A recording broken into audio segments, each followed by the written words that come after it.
From the CyberHub bunker and studio, you're tuning in to the CyberHub podcast. And now for your host and CISO, James Azar. It's Thursday, everyone. Good morning, afternoon, or evening, wherever you're tuning in. CyberNews Practitioner Brief right here on the CyberHub podcast, November 4th, 2021. We've got a loaded show today. Cyber has gone political. Has it gone national defense? We're about to find out because we're going to discuss that and a lot more here on the show today. We've got NSO Group actually being sanctioned by the U.S.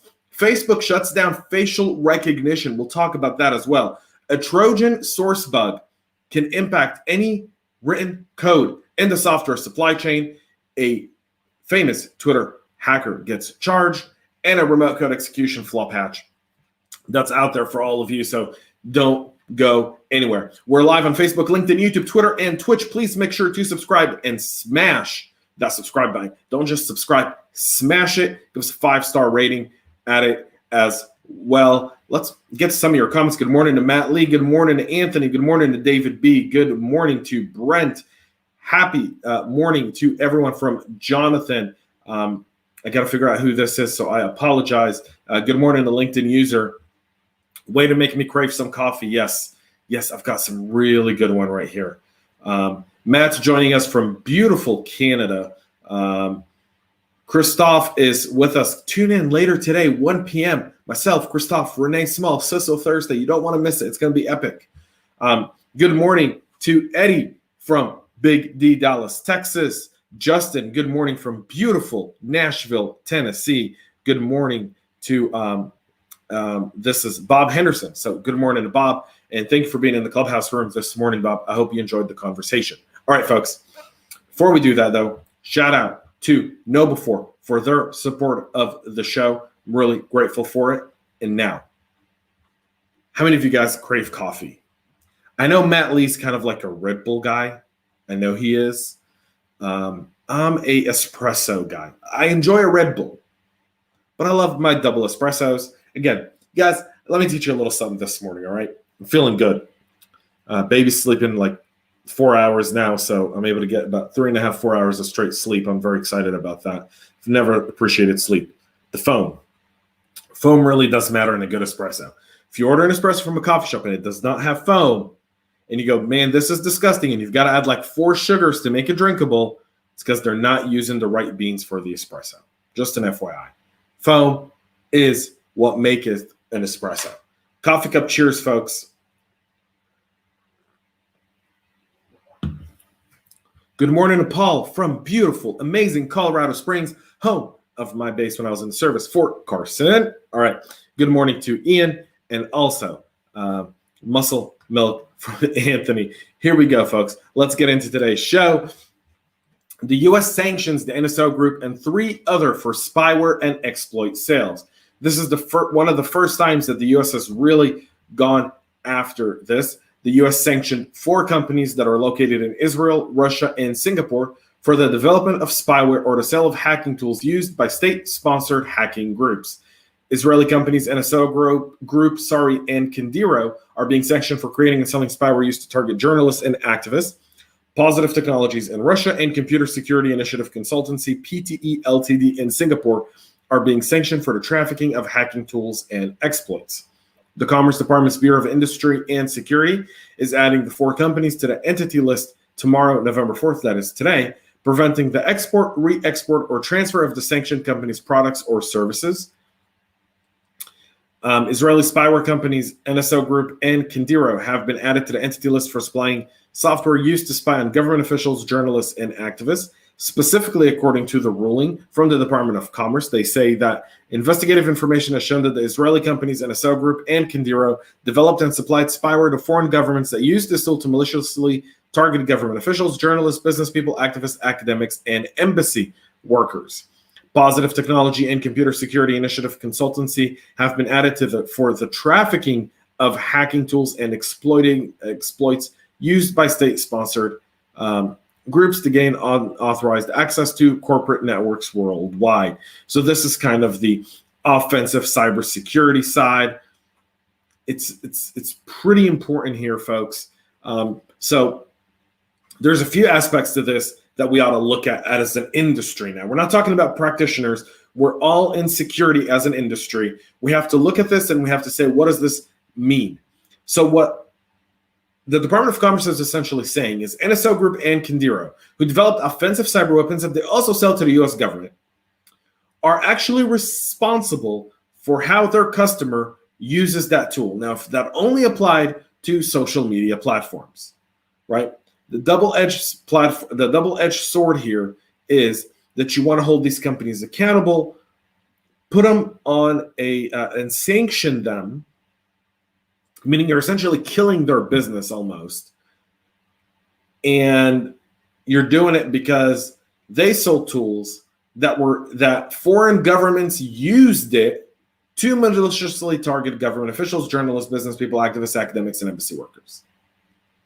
NSO Group didn't do it. The foreign governments did. Why are we not sanctioning the Saudi Arabian government or the Indian government? Why are we sanctioning the companies who sold the tech? I don't know. Very interesting. Would love to hear your opinion on this. Put it in the comments below. We'll move on to our next story, one that I've been very, very passionate about.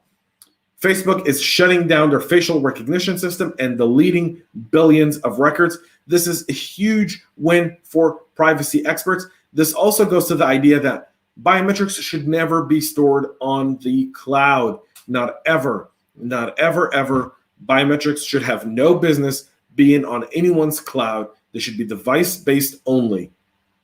And now Facebook's move here is magnificent. What a big win for so many people. This is one of the largest shifts in facial recognition usage in the technology's history. They had over 1 billion messages, 1 billion photos of all their different users. It's how when you uploaded a photo onto Facebook, it would recognize who that person is and ask if you wanted to tag them.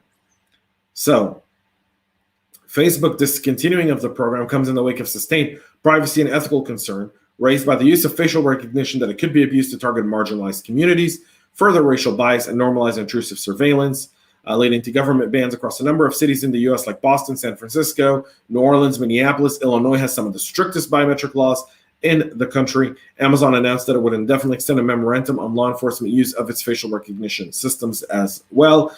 Meta is expected to retain. Facebook's new name is Meta. Meta in Hebrew means dead, FYI. Just really funny. There was a meme going on with this.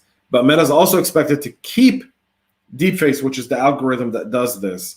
They don't plan on getting rid of it or anything like that. They just plan on deleting the entire usage of it altogether. Significant move, because here's the thing. Responsible biometrics. A lot of people are talking about passwordless, right? So passwordless is you're looking at Windows Hello. You're looking at your device biometrics that store the user biometrics on the device itself, and you're essentially leveraging it through the connection of API and technologies in order to verify and authenticate your user. Facebook's biometric database was sitting in the cloud, which meant that anyone could get access to it with just a little bit of sophistication. I'm sure they had some really good security stuff in there, but then Alex Stamos ran their security. So, what does that tell you? So we're going to, this is significant because it does just that. One, it eliminates all those images from the public cloud that don't exist anymore. There's no way to tie in. That engine's gone. Now, if Google would do the same, folks, we've got a winner here, right? A big winner for biometrics. If you're going to use biometrics, make sure they're device-based, they're not on the cloud. You never want to have biometrics on the cloud, no matter what they are, all right? No matter what they are. So keep that in mind. We'll move to a story from Krebs earlier this week, but a really good one, which is a Trojan Source Bug is threatening the security of all code. All compilers, programs that transform human-readable source code into computer-executable machine code are vulnerable to an insidious attack in which an adversary can introduce targeted vulnerabilities into any software without being detected. SolarWinds was one of those, right? So SolarWinds last year woke up a lot of people to the idea of how are you securing your code development? And when you're deploying hundreds of thousands, if not millions of lines of code daily within your environment, how do you make sure that one of those deployments, that one of the codes that's being put into your CI/CD pipeline isn't filled with backdoors for threat actors. The Trojan Source Bug, which is an invisible source code vulnerability all of within itself, was discovered by University of Cambridge researchers, and it affects most computer code compilers and many software development environments at issues a component of the digital text encoding standard Unicode, which is essentially like the ultimate translate, right? Unicode currently defines more than 143,000 characters across 154 different language scripts, in addition to many non-script character sets, such as emojis. Specifically, the weaknesses involves Unicode's bidirectional or BIDI algorithm, which handles displaying text from that includes mixed scripts with different display orders like Arabic to Hebrew, Arabic and Hebrew to English per se, which read opposite to each other. Both computer systems need to have a deterministic way of resolving conflicting directionality in the text. Enter the BIDI override, and this specific BIDI overriding algorithm is not only not sufficient, it allows for a significant challenge within the code itself. And what essentially does is BIDI overrides enables even a single script character to be displayed in an order different from their logical encoding. And this fact has previously been exploited to disguise file extensions of malware disseminated via email. So that's the problem, okay? And the research paper, which dubbed the vulnerability Trojan source, notes that while both comments and strings will have a syntax-specific semantics indicating their start and end, these bound are not respected by BIDI overrides, which is, again, significant. So Matthew Green, who's an associated professor at Johns Hopkins Information Security Institute, said the Cambridge research clearly shows that most compilers can be tricked with Unicode into processing code in a different way than a reader would expect it to be processed. And Green said that the good news is that the researchers conducted a widespread vulnerability scan and were unable to find evidence that anyone is exploiting this yet, but now that it's out, it's there. The bad news is that there's no defense to it as of right now, and that's something extremely significant. You've got to put your eyes, you've got to start putting controls into your CI/CD pipeline.